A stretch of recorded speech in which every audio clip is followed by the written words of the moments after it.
Бисмилля, альхамдулилля, вассаляту вассаляму аля расулилля. В прошлом году начали книгу Аль-Кабаир, который собрал большие грехи, которую собрал имам Ад-Захаби. И мы прошли 29 грехов. 29 грехов. Сегодня возьмем 30-й грех. Аклюль майта ваддама валяхмаль хинзир. Это вкушать мертвечину, кровь и мясо свинины. Или свинину, в общем. Аллах Тааля сказал: «Кулля аджиду фима ухия илейя мухарраман аля та'ими ят'амуху илля ан якуна майтатан, ау дамам масфухан, ау ляхмаль хинзири, фа иннаху риджс». После того, как Аллах упомянул в Коране, как мушрики запретили себе то, что не запрещал Аллах, придумали законы, которые не устанавливал Аллах, тех, что касаются халяля и харама, Аллах приказал пророку, саллаллаху алейхи вассалям, сказать: «Кулля аджиду фима ухия илейя мухарраман аля та'ими ят'амух». Скажи: я не нахожу в том, что было ниспослано мне, чтобы было что-то запретным для кушающего, для вкушающего, для того, кто кушает. То есть нету еды, которая была бы запретна. Скажи: я не нахожу в том, что было ниспослано мне, чтобы было что-то запретное для человека, кроме только если это мейта, мертвечина, дам, кровь, масфух, которая вытекает, то есть из живого животного, не то, что осталось в мясе после закола. Кровь, которая вытекает из живого организма, она наджис, является нечистотой. Та же кровь, которая осталась в мясе, не является нечистотой. Ее разрешается кушать. Ау ляхмаль хинзир. И ляхма хинзир, мясо свинины. Файн нахуриш, поистине это наджис. То есть Аллах тут указал некоторые вещи, которые запрещено. То есть основа в том, что человек кушает, то, что все является халялем. Пока не придет запрет, пока не придет доказательство на запрет этого, на то, что это является харамом. Если человек какой-то утверждает, что какую-то еду нельзя кушать,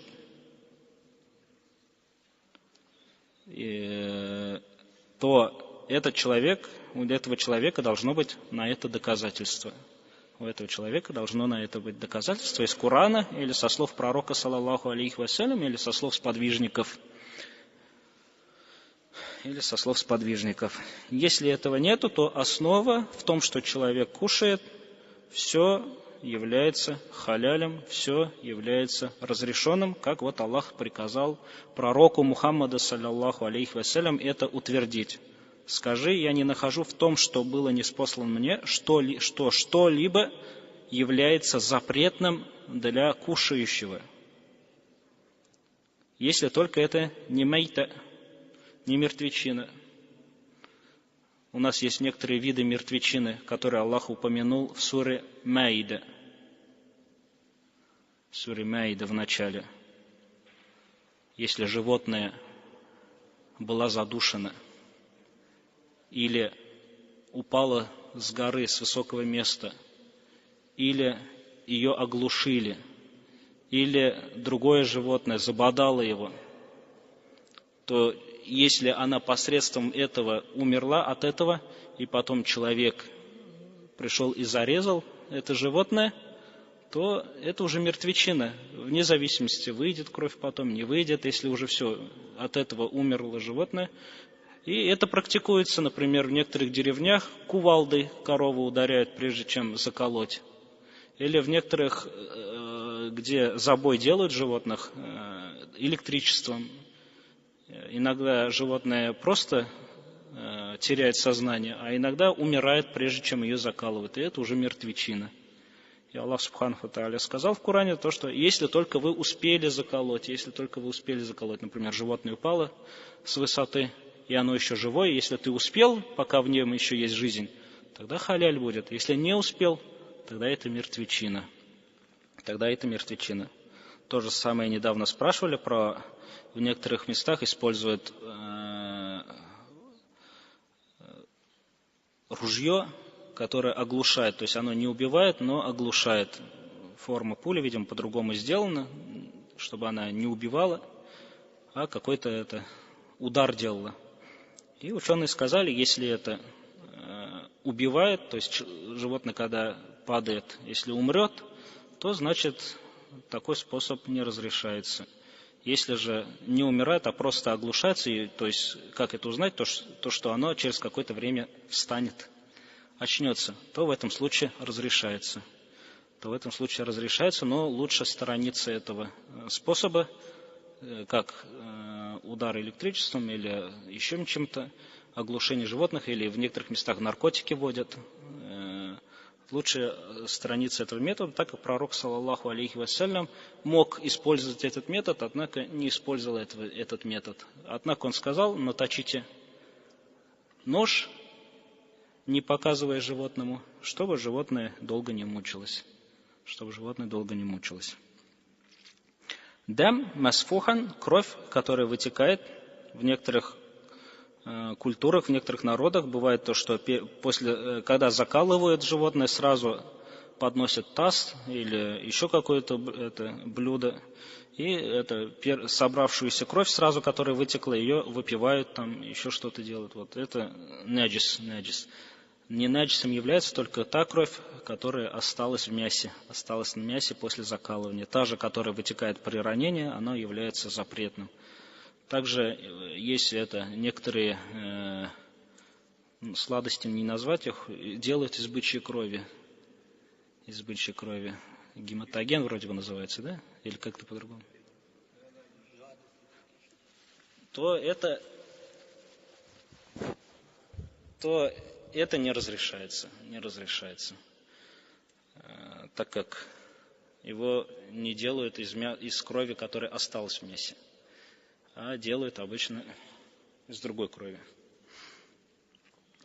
И неизвестно, из какой коровы оно получено. И ляхм аль-хинзир, хоть тут и сказано, ляхм, мясо свинины, но тут вся свинина является наджисом, ее жир, ее кожа, все это, можно сказать, даже единогласное мнение среди ученых. Были какие-то ученые, которые высказались, что жир, кожа не является наджисом, так как в аяте так приходят, однако эти высказывания являются шаз, то есть те, которые не принимаются в расчет. Большинство ученых сказали, даже привели единогласное мнение, что полностью свинья является наджисом. И имам Захаби говорит: тот, кто решился съесть это, то есть мертвечину, кровь или свинину, без надобности, без необходимости, то он из грешников, из тех, кто совершил большой грех. И я не считаю, говорит, чтобы мусульманин намеренно мог бы съесть мясо свинины. Да, возможно, это делают некоторые вероотступники, как Джабалия и Таямина. Это одно из фирок, одно из сект, которое было в его время, которые разрешали все, что запрещает Аллах. Считали халялем. И они были из рафида, которые не считаются мусульманами. И в душе каждого мусульманина, он говорит, то, что есть свинину, считается большим грехом даже, чем пить хамр. Чем пить хамр. То есть мусульмане в общем, у них такое чувство, говорит, то, что съесть свинину, это больший грех, чем пить хамр. Хотя мы знаем, какой у хамра, что последствия большие. И общий хадис приводят от пророка, саллаллаху алейхи вассалям: ля ядхулюль джанната ляхмун набата мин сухтин аннару аулябихи. Не войдет в рай плоть, которая выросла, питаясь запретным. Сухт. Тут использовал слово сухт, не харам, не другое, сухт, потому что, как ученые говорят, это его синоним — это что-то уводить, что-то забирать. Любое запретное, оно уводит что? Баракет, благо. И поэтому тут пророк, саллаллаху алейхи ва саллям, именно назвал вот это запретное сухтом. То, что и сказал, не сказал, и не войдет человек, который кушал харам, а именно плоть, указывая на то, что такая плоть, она является хабис, плохой плоти. А рай, он таиб, благой, и не войдет что-то плохое в благое, пока не очистится от этого плохого. То есть чем очиститься? Огнем. Или только можно перевести: не войдет из первых, потому что его путь будет через ад. Аннару аулябихи. Огонь более достоин этой плоти. Он сказал, огонь более достоин такой плоти, которая выросла, которая питалась харамом. То есть это в общем указывает хадис. Тут именно не указаны вот эти три вещи, которые были сказаны. И также приводит, говорит: «Вакад аджма аль муслимуна аля тахрими ляиби бин нард». Ученые, мусульмане единогласны в мнении, что нарды запретны. То есть у ученых есть единогласное мнение, что нарды, то, что играется с кубиками, любая игра, в котором есть вот эти кубики, считается нардами, как сказали ученые. То есть ученые выдвинули много версий, почему именно нарды были запрещены, чтобы сравнивать другие игры с этим. Некоторые ученые сказали, запретность заключается в том, что это игра на удачу. В этой игре нету места для разума, нету места для какой-то логики, нету места для размышления, а эта игра изначально основывается на удаче.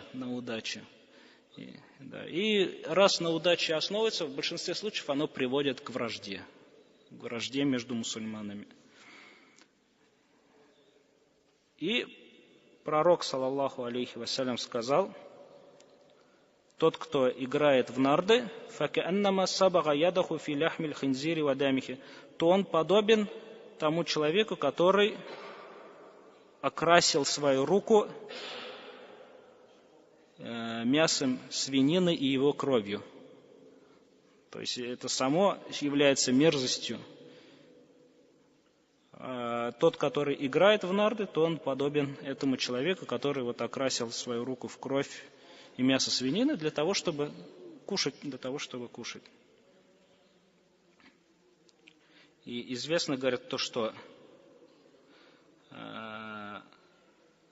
«Вабиля райб анна гамса аль-муслими ядаху фи ляхмиль хинзири ва дамихи а'заму мин лю'бин нард». То, что покрытие, вот это, то, что вкушение мяса свинины и его крови, это более большой грех, чем играть в нарды. А что, если будет это, а что касается, если это кушать его мясо и пить его кровь? То есть, если нарды это является большим грехом, и это пророк, саллаллаху алейхи вассалям, сравнил игру в нарды, как будто бы человек окрасил кровью свинины, то что можно сказать, если человек вообще кушает это мясо, то это еще больше что? Грех. еще больший грех. И тут вот польза из этой главы, это то, что мусульманину запрещено кушать мертвечину, кровь, которая вытекла, свинину, если только для этого нет необходимости, как человек, например, умирает от голода, и перед ним есть только эти вещи.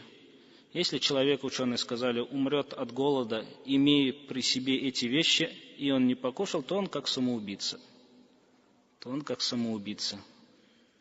Будет считаться. Потому что эти вещи точно определены, что они, нанесут ему какой-то вред, но спасут его, будут причиной спасения его от смерти. Это явно указано, явно известно, и поэтому, если этот такой человек не употребил и умер от голода, то будет похож как человек, который сам себя убил. То, что является тоже большим грехом.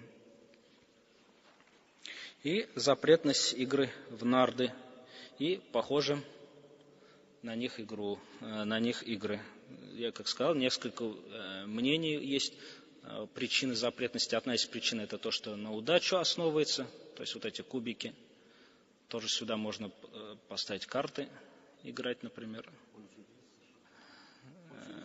Шахматы тоже сказали, многие ученые ввели сюда и шахматы, но тут уже другая причина сказали, то, что оно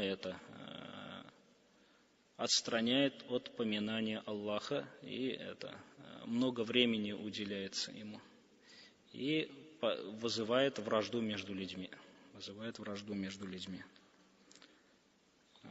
Как приводится от Али ибн Аби Талиба, когда он проходил рядом с людьми, которые играли в шахматы, он сказал: «Ма хадхи тамафилу аллати антум лаха акифун». Что это за идолы, над которыми вы непрерывно стоите? Порицая этих людей.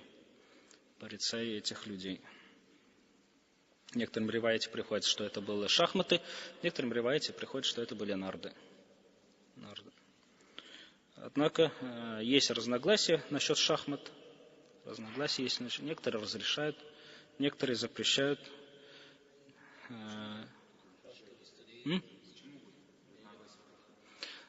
Как такового на шахматы нету конкретного доказательства. Есть слабый хадис, доказательства нету. И потом причина запрета нардов.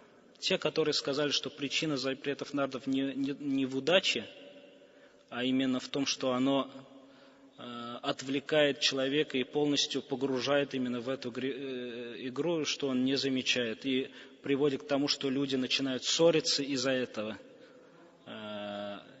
и отвлекаются от намаза, отвлекаются от обязательств своих.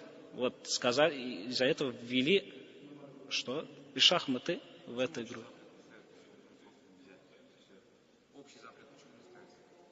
Как я сказал, есть доказательства. У этого нету особых сильных доказательств, чтобы запретить шахматы. У того есть. Шахматы отвлекают. От религии отвести же могут шахматы? Нет, от религии напрямую не могут. Косвенно только. И поэтому я больше склоняюсь к тому, что тут именно элемент удачи является причиной запрета. Поэтому в том, что есть именно изначально стоит элемент удачи, то такие игры запретны, в котором именно используется не разум человека, не его физическая сила, не мышление его, а именно изначально удача, то вот это большинство случаев такие именно игры приводят к раздору. И в такие именно игры играют на что? На деньги.